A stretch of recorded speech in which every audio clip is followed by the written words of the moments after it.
Welcome to Special News Channel. The fierce battle between the Ukrainian armed forces and the Russian army has once again started to progress through airstrikes and long-range missiles. The Ukrainian armed forces is conducting a ground operation over Kherson, but in general terms, it continues to apply very intense airstrikes in order to disperse the Russian lines. The attacks are generally in the form of cruise missiles and kamikaze unmanned aerial vehicles hitting civilian infrastructures on the Russian side. Even though air defense systems in Ukraine prevent 80 to 90% of these attacks by Russia, some cause serious damage to civilian infrastructures. However, the airstrikes of the Ukrainian armed forces directly hurt the Russian army in the heart. A total of 42 airstrikes were carried out in the last 2 days, while the Ukrainian Air Force struck 39 Russian ammunition depots and military units and destroyed 3 air defense systems. The Ukrainian Air Force launched 22 attacks, struck 19 clusters of Russian ammunition and military equipment, and 3 air defense missile system positions in the past day. Ukrainian anti-aircraft defense units shot down 2 All-in-10 UAVs and 6 Shahed-136 UAVs in different directions. And today, the Ukrainian Air Force launched 20 attacks on the enemy, hitting air defense positions, as well as clusters of weapons and military equipment. Russia is trying to temporarily hold the captured territories. It focuses its efforts in this direction to limit the actions of the defense forces in certain directions. Russian army carries out offensive actions in the Avdiivka and Novopavlivka directions. The Russians bombard defense forces units along the line of contact, reinforce the lines in certain directions, conduct aerial reconnaissance, continue to strike critical infrastructures and civilian homes in violation of international humanitarian laws and customs of war.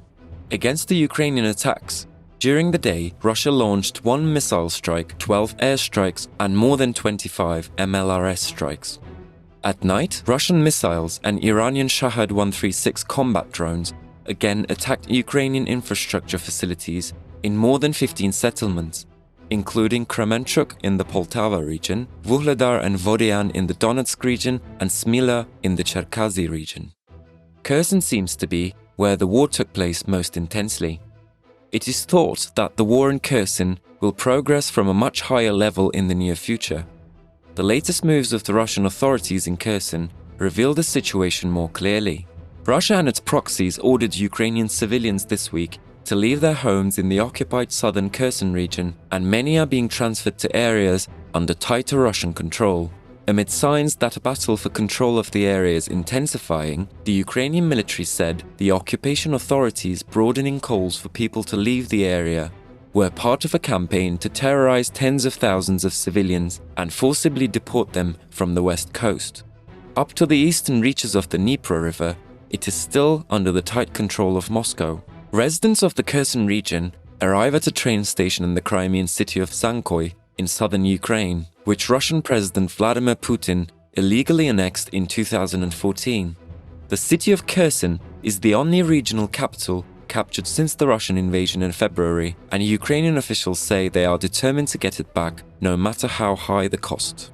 Russian authorities claim they evacuated people for their own safety, but some local residents in Kherson say they were intimidated and forced to leave. With this oppressive attitude, Russia may be planning to evacuate the region and turn the area into a war zone. In fact, the possibility of using dirty weapons in the region began to be discussed. Besides this struggle in Kherson, it is claimed that Russia's main supporter has been Belarus recently. Reports indicated that the Russian army was desperate for supplies, while Belarus was forced to fill gaps in the Moscow army.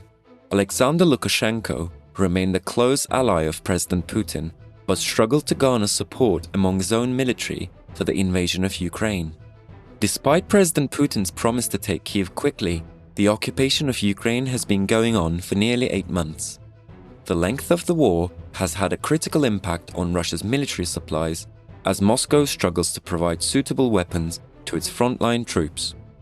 Amid the Kremlin's struggle to replenish its military arsenal, Vladimir Putin's ally Alexander Lukashenko had to send a large part of Belarus's tank fleet to fill gaps in the Russian armed forces. Lukashenko is reportedly determined to support President Putin despite an obvious lack of support for the invasion among the Belarusian population. At the moment, it seems that Belarus will only support Russia. They gave up 90 main battle tanks to fill up gaps in the Russian army. There are not many of them in Belarus. This shows the deplorable state of Russia's military machine at the moment. Intelligence reports suggested that the Russian military's equipment crisis worsened after President Putin ordered the mobilization of an additional 300,000 reservists. The UK Ministry of Defence reported Russia has deployed several thousand newly mobilized reservists to the front line in Ukraine since mid-October. In most cases, they are under-equipped. The report continued, open-source images show that rifles given to mobilized reserves are typically AKMs, a weapon first introduced in 1959. Many are likely to be barely usable due to insufficient storage.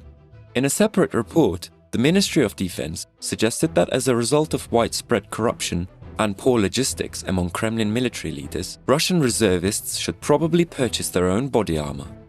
President Lukashenko heavily relies on President Putin for his strength. Earlier this year, when there was a lot of unrest, Putin helped keep him in power. Russia launched missile strikes from Belarusian territory into Ukraine. However, the Belarusian army has not intervened directly so far. It is clear that 90% of the Belarusian army said they will not fight against Ukraine in this war. For this reason, it is thought that Lukashenko, one of the trusted allies of Russian President Vladimir Putin, will also let him down.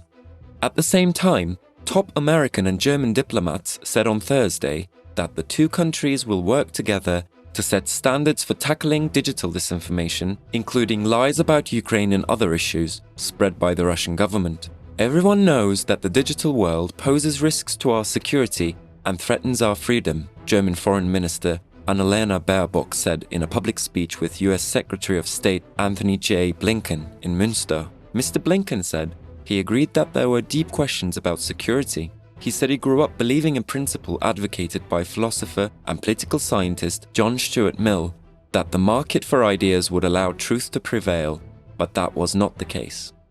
In other words, while Russia cannot find the support expected by the Allies, Ukraine receives serious support from its Western allies.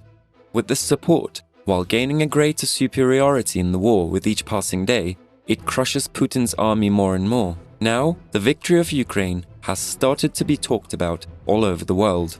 What seemed improbable at the beginning of the war seems very likely now.